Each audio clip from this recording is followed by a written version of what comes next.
И така, хора, време за хол.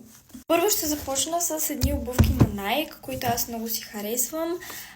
И те всъщност са ми от преди няколко дни, просто аз не ги разпаковах с вас и не мислех, че има смисъл просто да направя хол с някакви обувки. Но ето по този начин изглеждат. И да. Следващите неща са в ето тази торба, която аз току-що си късах. И както виждате, пише Benetton, но тези неща са от мама. Демек, аз не съм си ги избирала, мама просто ме изненада. Тя някога е така, ми купува неща и ме изненадва. Буквално е супер миличко това, защото аз наистина много ценя това, че е искала да ме изненада и обикновено ми купува неща, от които имам нужда. И сега ще ви покажа, аз ги разгледах. Значи първото нещо ще ви покажа на Benetton е пижама, защото аз имах нужда от пижама, много е детска. Реално, но да, аз обичам да ми е удобно, така че буквално е една обикновена пижама и е много мекичка. На Benetton са супер хубави пижамите. Мисля, че струваше нещо от сорта на 60 лева, но за пижама е добре, защото все пак го ползваш, нали, толкова време и то всяка вечер. Така, и следващите неща, сега ще ви покажа какви са. Следващите неща са ето тези двете, които, честно казано, аз не знаех коя е тази марка, но погледнах бележката и пише Ню Йоркър.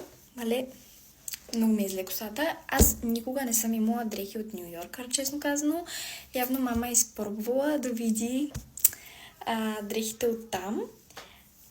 Честно казано, винаги съм мислила магазина за супер ефтин, колкото и гадно да звучи. В смисъл, винаги съм си взимала дрехи от Паус, които цените, нали, не са някакви ефтини. Едни дънки са по 100 и няколко лева.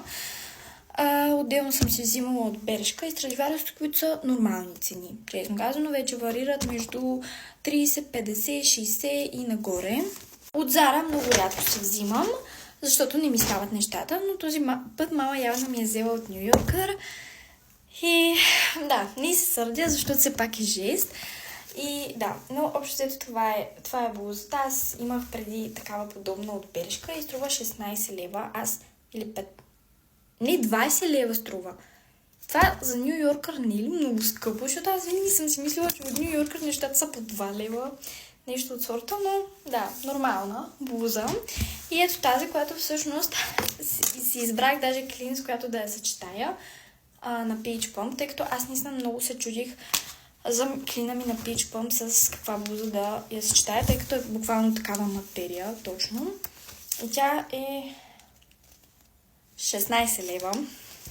Не знам, обаче за Ню Йоркър малко ми е скъпо това, защото в смисъл материята не е нищо, кой знае какво.